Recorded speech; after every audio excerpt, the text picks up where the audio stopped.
ሰውየው አንድ ቁና ገብስ ይዞ ሙያተኛ ጋር ሄዳል።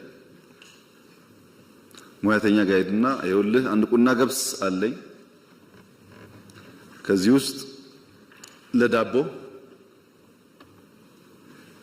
ለገንፎ እህል ለቆሎ ለጠላ እህል ስለምፈልግ ይሄንን በዚያ መልክ አስተናርተህ ስጠኝ ይለዋል። አንድ ቁና ነው።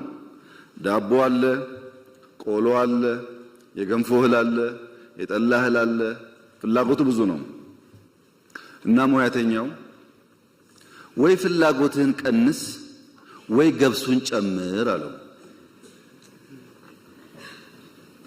ያለኝ ይሄ ነው እንዴት አድርጌ ልጨምር ሲለው ሁለት ምርጫ አለ። አንደኛው ምርጫ አሁን ያለ አንድ ቁና ስለሆነ ለዳቦ ብቻ ወይም ለገንፎ ብቻ ላዘጋጅልህ። የለም የዳቦም የገንፎም ፈልጋለሁ ካክ ደግሞ አትብላ፣ አሁን ያዘውና ዘንድሮ ዝራውና በሚቀጥለው 5-6 ቁና ሲሆንልህ ያኔ ይዘውና አለው ይባላል። እናንተ ግን እንዳዋቂ እንደ ልባም ሰው ማሰብ ያለባችሁ ጉዳይ ገበታ ላይ ያለው 3 እንጀራ ከሆነ እኛ 10 ሰዎች ከሆነ እዚሁ ገበታ ላይ ያለውን እንጀራ ነው የምንሻማው፣ 3ቷን ለ10።